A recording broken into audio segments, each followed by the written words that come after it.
Buenos días, damos una cordial bienvenida a nuestra audiencia de Uno como Tú. Soy Mario Morales, defensor del televidente de este canal, y este es el espacio de todos ustedes, nuestros amables televidentes. Desde aquí ustedes tienen voz para ayudarnos a hacer una mejor televisión, a construir un mejor canal y a interpelar a quienes hacen posible nuestra programación. Recuerden que sus recomendaciones, inquietudes y aportes nos los pueden escribir a través de la página canal1.com.co o al correo defensor@canal1.com.co. Todas sus sugerencias son bien recibidas. Reiteramos la bienvenida a su casa y a su tribuna. ¿De qué hablamos cuando hablamos de seguridad personal y de seguridad digital? ¿Qué tiene que ver eso con los medios de comunicación y particularmente con la televisión? La seguridad digital es la protección de la información personal, los datos privados, los datos sensibles en los contenidos, en todos los dispositivos conectados a Internet, de usos ilegales como la piratería, el espionaje, el phishing, entre otros delitos informáticos. La seguridad está consagrada constitucionalmente en el artículo 15.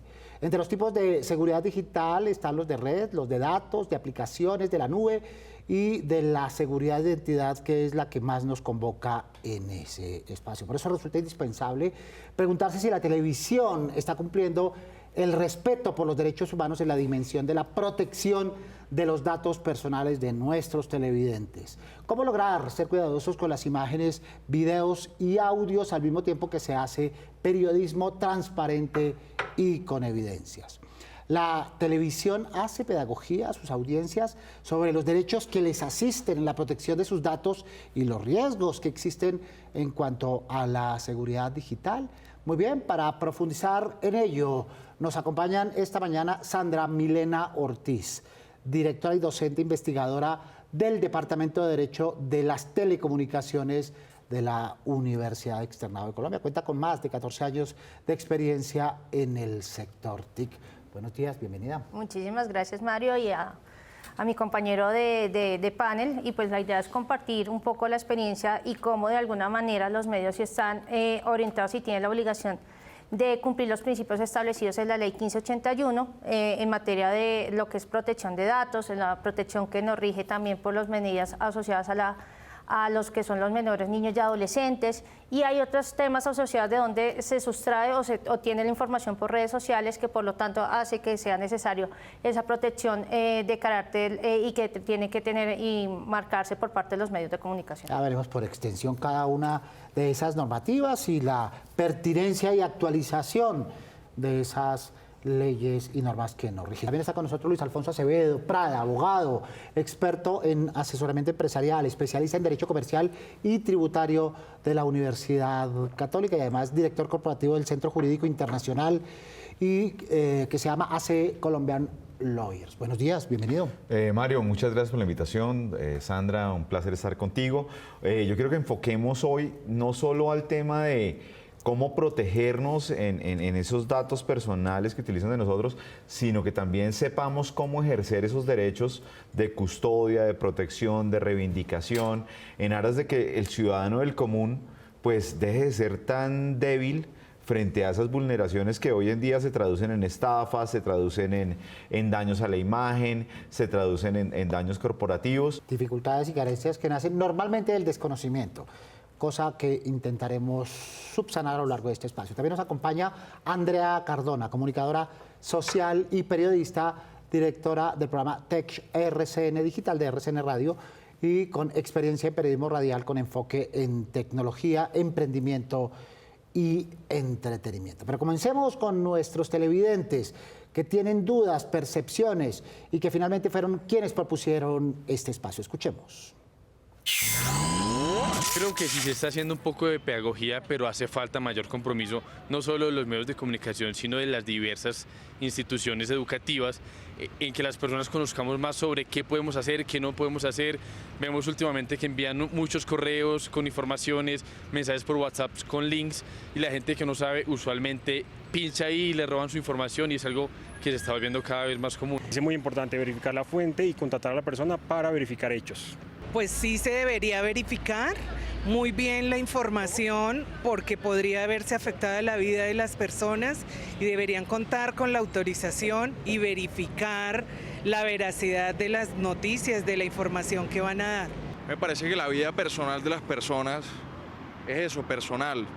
Por ejemplo, se ve mucho que algún político le saca algún escándalo de infidelidad o algo. A mí me parece que eso no es problema de nadie. Pero si es algo que le concierne al público en general, sí deberían informarle a la gente, ¿no? Ese es su trabajo.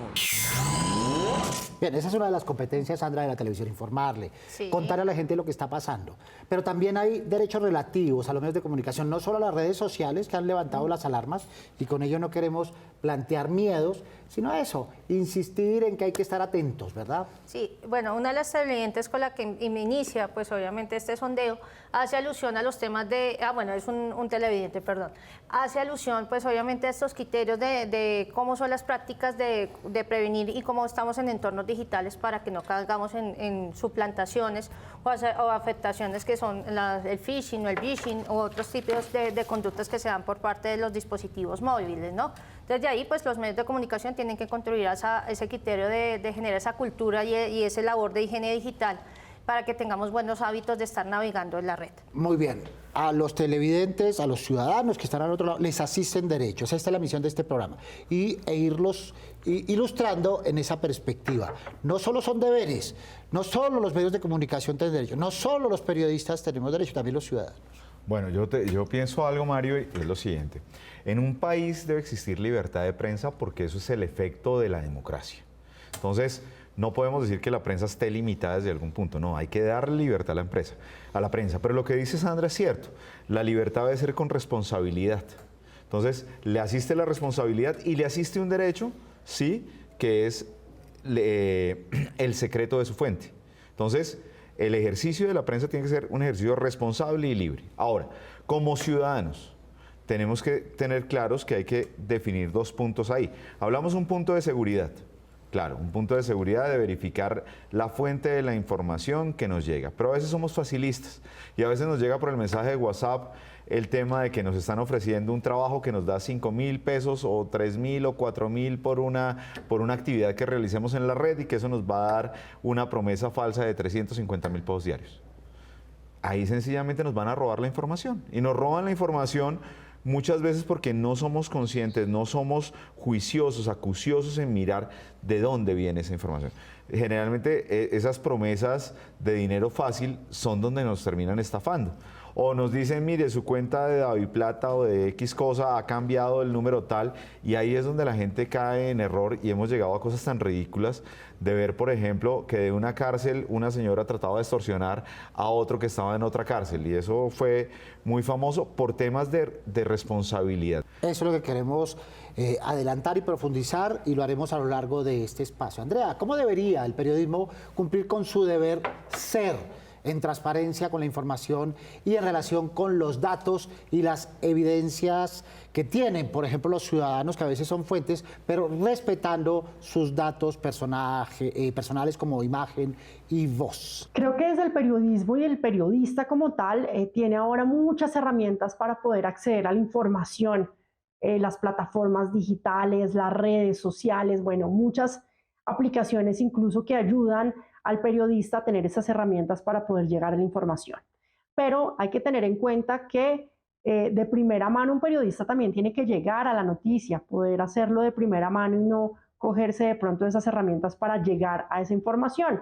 Entonces creo que primero hay que tener esa responsabilidad o mantener la responsabilidad del periodismo como tal para poder llegar a la información y de dónde se obtiene en este caso. Insistamos en ello, Sandra, por favor. Sí, entonces, señor. los ciudadanos tienen unos derechos sobre su imagen, sobre su voz, sobre sus contenidos, unos derechos que les asisten frente a los relatos audiovisuales. Entonces, ¿es posible que un medio de comunicación, un medio de televisión, utilice de manera indiscriminada y sin permiso la voz, los datos, la información, la imagen en redes sociales o en la calle físicamente? Pues la particularidad que tiene es que si bien la ley 1581 no les aplica en el manejo de los datos y de los archivos periodísticos, pero sí la aplican en función de los principios. Entonces, hay pronunciamiento ya de la Superintendencia de Industria y Comercio donde de alguna manera hay unas órdenes a para periodistas diciéndole hay unos usos y unos límites que usted tiene que tener en esa información que usted está recabando. Entonces ya ahí pues obviamente la protección que siempre se le ha dado en funciones a los menores, pues obviamente nos rige también el Código de Infancia y la Adolescencia y una protección a ellos y que de ahí hace unas normas muy precisas y es que no se pixele y por lo tanto también porque la voz es un criterio de identificación que tenemos como personas. Y adicionalmente Andrea nos hacía alusión al tema de dónde yo obtengo la información. Si bien es pública, pues yo sí tengo que tener algún tipo de autorización. No es suficiente con una parte. Entonces, seamos enfáticos. Señor. Cuando hablamos de niños, niñas y adolescentes en situación de vulnerabilidad, no se pueden mostrar en televisión. Eso es claro en el Código de Infancia y Adolescencia. Y en otras circunstancias positivas, otro tipo de relatos, lo pueden hacer con permiso de los padres o personas que son responsables. Pero el resto de ciudadanos, Luis Alfonso, tienen también el mismo derecho. Le pueden decir a un medio de comunicación, cuando no se trata de un relato de interés público, le puede decir, no quiero que me grabes, no quiero que me narres, no quiero aparecer en tu relato. Claro, tenemos un derecho constitucional, es el derecho a no figurar y el derecho al olvido. Entonces puedo decirle a un medio de comunicación, mire, mi imagen usted no la puede utilizar. Punto. Y el medio de comunicación estará en la obligación de no utilizar esa imagen a menos de que esté dando una opinión o una comunicación pública. O que se trata de un hecho de interés público. Correcto. De lo contrario, yo puedo negarme a salir en cualquier medio y a que mi figura no aparezca en ningún medio ni periodístico, ni tecnológico, ni demás, y se llama el derecho al olvido. Entonces, yo puedo ejecutar el derecho al olvido. Prima el interés público. Televidentes preguntando. A nosotros los adultos mayores se nos dificulta muchísimo comprender la virtualidad actual para cuidar nuestros datos personales y económicos. ¿Qué puede hacer en estos momentos la televisión para ayudarnos a no recaer en estafas?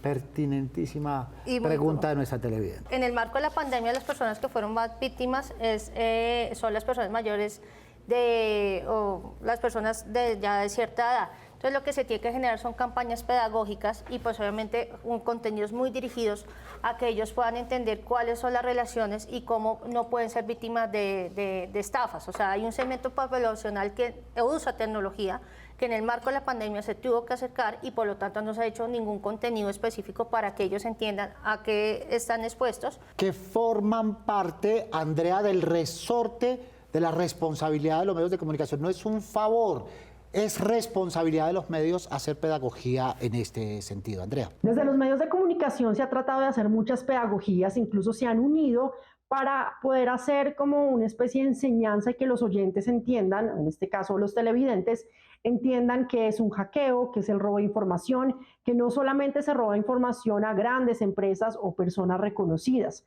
Cualquier persona del común puede ser víctima de un robo de datos o de información, de dinero y demás. Desde los medios de comunicación, por ejemplo, las radios en nuestro país se han unido para poder desmentir las noticias falsas que hay en entornos digitales, pero también a través de televisión se está hablando mucho a los oyentes y a los televidentes, en este caso también, de qué es el phishing, por ejemplo, el robo de datos a través de correos electrónicos, el smishing, que son los mensajes de texto que también llegan muchísimo de entidades bancarias y demás para robo de información. Muy bien, más televidentes preguntando. Me gustaría saber cómo hacen los canales y sus defensorías para garantizar que los datos de nosotros los televidentes estén protegidos cuando se los compartimos. Bien, a todas las empresas en el país las cobija una normatividad que las empuja, las obliga a guardar el habeas data, la información privada, ¿verdad? Y la información sensible, que son dos cosas distintas, para que nos hagas ilustración, Luis Alfonso. No me quiero ir con esta respuesta sin completar algo anteriormente por la señora que nos preguntaba. ¿Cómo enseñamos a las personas mayores de edad para no caer en estas estafas? Entonces, tenemos que decirles a las personas mayores de edad de 4 reglas. La primera, no diligencien información que les soliciten por correo electrónico ni por WhatsApp. Segundo, no crean en cambios de cuenta o cambios de número. Tercero, no tramiten ninguna clase de solicitud que le hagan por teléfono o le hagan por WhatsApp. Ningún banco, ninguna entidad les va a mandar un mensaje prometiéndoles o diciéndoles que cambien. Y lo cuarto, muy importante, constaten siempre la fuente. Algo que me gusta hablar con las personas mayores de edad que son víctimas del robo bancario, que es uno de los robos más grandes en Colombia, es que cuando presenten su reclamación al banco, no solo lo hagan al banco y al defensor financiero, sino que también lo hagan con copia a la Superintendencia Financiera. Y una quinta, si tienen dudas, deténganse, Correcto. absténganse. Si tienen dudas, no lo hagan. La demora no los perjudica a Es propósito de las gestiones bancarias. ¿Cuáles son los datos personales protegidos en Colombia? Entonces, hagamos un poco de pedagogía en eso en relación con los medios de comunicación, con las redes sociales, porque recordemos una cosa, Sandra, no hay nada gratuito en redes sociales. No, y sabemos ¿verdad? que- Y te piden entregar tus datos a cambio de un servicio.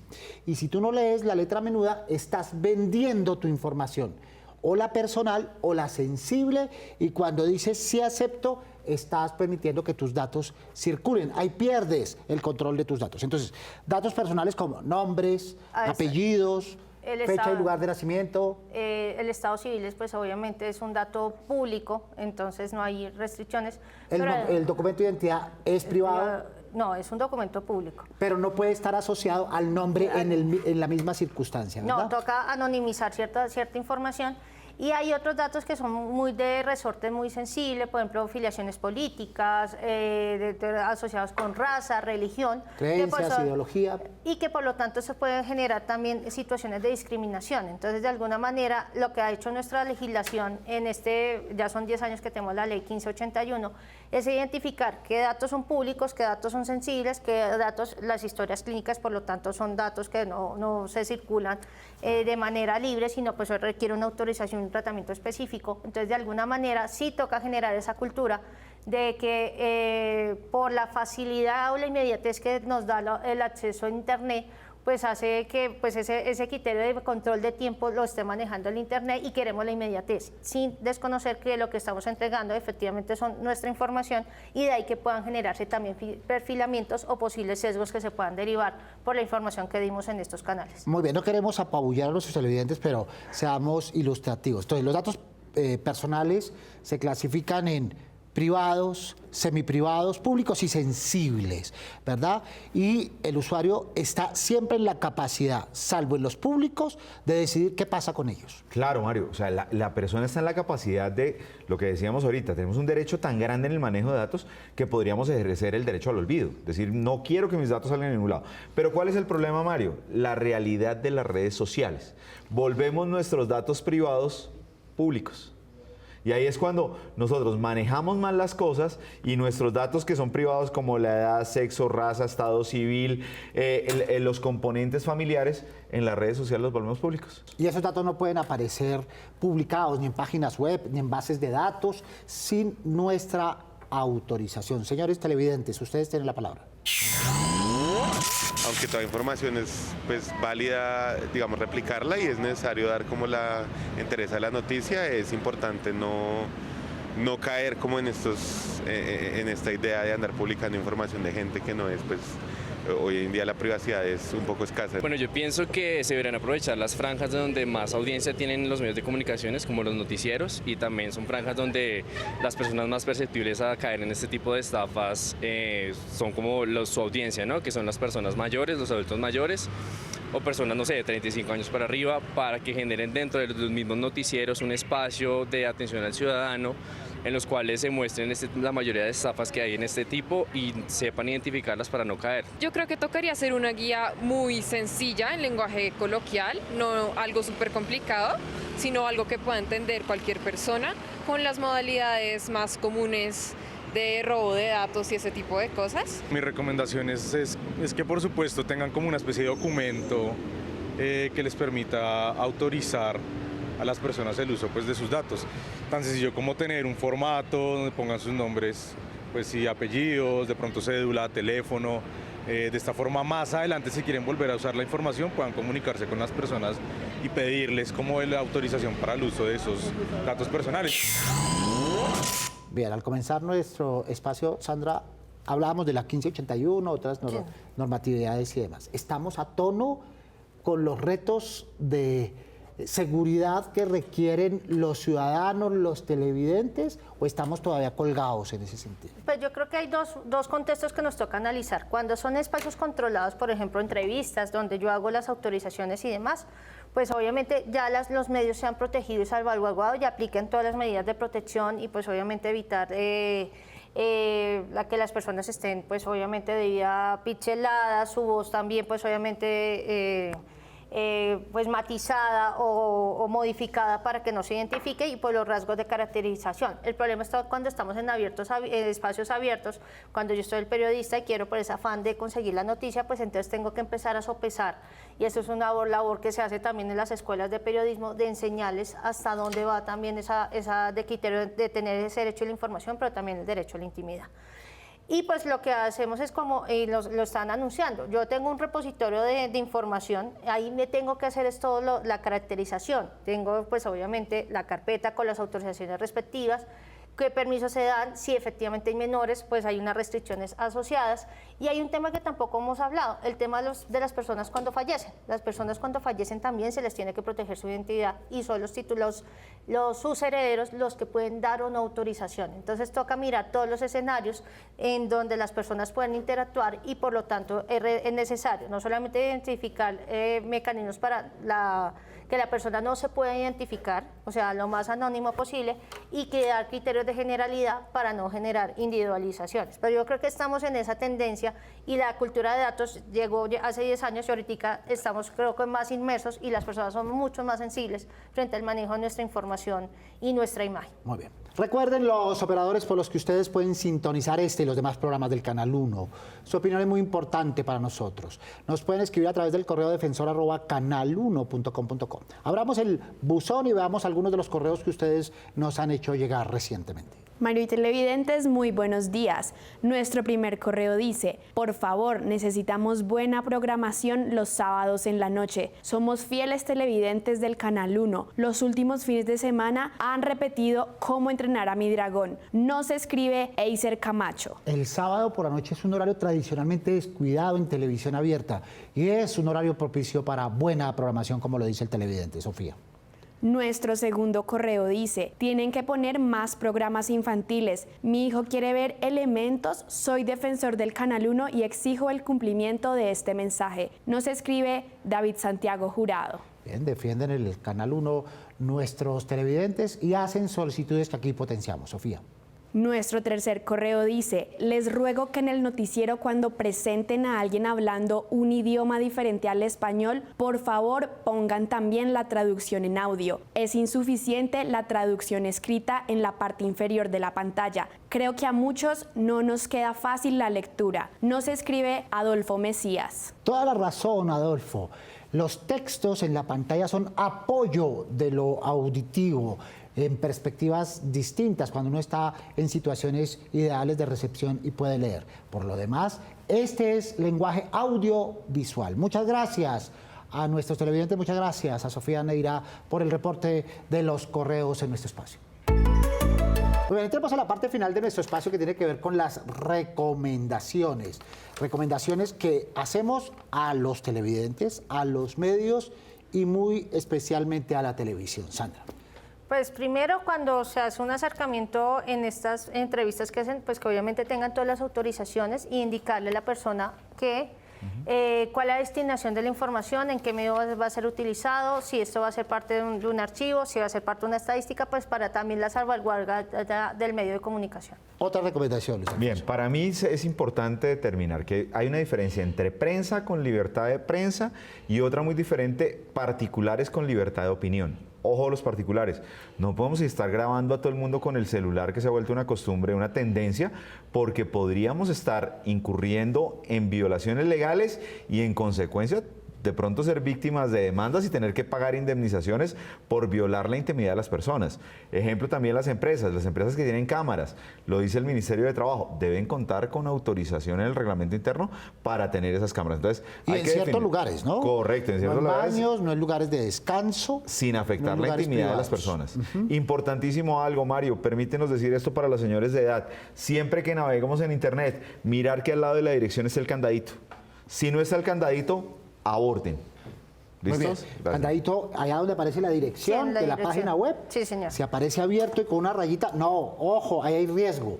Es Si correcto. está cerradito, podemos navegar con cierto grado de seguridad. Más recomendaciones. Y la otra recomendación es que siempre para el medio de comunicación, pues generar esos criterios de caracterizar la información que se tiene y pues obviamente cuando se vuelve a utilizar la información, cuando fueron los criterios de autorizaciones que se dieron, saber si efectivamente hay menores o no hay menores, si el video que se está utilizando como archivo, la persona fue víctima de algún delito, pues que obviamente lo que se está buscando es que tampoco se revictimice a las víctimas o bien de estafas digitales o en el caso de violencia de género no se vuelva a revictimizar a la mujer que fue agredida. Recomendaciones de Andrea Cardona. Bueno, y las recomendaciones para los diferentes medios de comunicación, que no es un secreto que todos han sido víctimas de robo de datos, información, de imágenes, de todo lo que tiene que ver con las empresas, pues hay que tener en cuenta que hay que invertir en seguridad.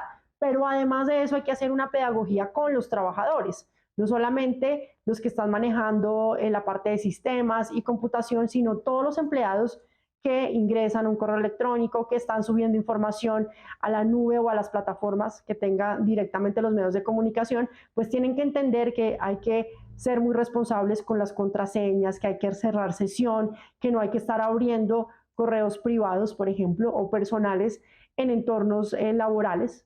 Y en eso pues van a ayudar también a que se guarde y esté segura la información en un medio de comunicación. Es Andrea Cardona, comunicadora social y periodista y directora del programa TEC RCN Digital en RCN Radio. Muchas gracias por las luces. Al cierre, Sandra Milena, hay que decirle a los televidentes que tienen derechos sobre su imagen, sobre su voz en relación con sus congéneres, pero también en relación con los medios de comunicación. Es correcto, y pues que obviamente tienen los canales habilitados, en este caso los defensores del televidente, para proteger las audiencias, ¿no? Esa es como que una de las finalidades que tiene, no solamente mirar los contenidos, sino obviamente la protección de la audiencia y dónde se está extrayendo la información por parte de los medios de comunicación. Sandra Milena Ortiz, directora y docente investigadora del Departamento de Derecho de las Telecomunicaciones del Externado. Muchas gracias por estar con nosotros. Muchas gracias a ustedes. Luis Alfonso, en el cierre, la recomendación más central es ilustrémonos, sepamos que que la ley nos asiste, que busquemos asesoría y que no nos dejemos engañar. Claro, Mario, importante también reconocer algo. El patrimonio de las personas hoy en día no son sus bienes y el dinero, es su información personal. Es el patrimonio más grande, es el que tenemos que defender, y estos espacios como Defensora del Televidente nos permiten, nos aperturan la puerta para proteger esos derechos y para continuar adelante creciendo nuestro patrimonio. Gracias, Mario, por la invitación. Gracias, doctora Sandra, por estar el día de hoy con nosotros. Muy bien, Luis Alfonso, muchas gracias por participar en nuestro espacio. Luis Alfonso Acevedo, abogado, experto en asesoramiento empresarial y especialista en Derecho Comercial y Tributario. Gracias a los demás panelistas y gracias a los televidentes que nos acompañan con videos, con preguntas, con propuestas, pero también gracias a todos los televidentes del Canal 1 que nos acompañan todos los sábados a las 7 en punto de la mañana cuando tenemos una cita para hablar de los temas que nos proponen. Prográmense con nosotros. Pueden escribirnos o enviarnos sus videos desde la página web canal1.com.co o al correo defensor@canal1.com.co. Recuerden que inquietudes, dudas, propuestas, recomendaciones mueven nuestra televisión, porque nosotros somos uno como tú. Soy Mario Morales, defensor del televidente del Canal 1. Nos vemos el próximo sábado, Dios mediante. Feliz fin de semana.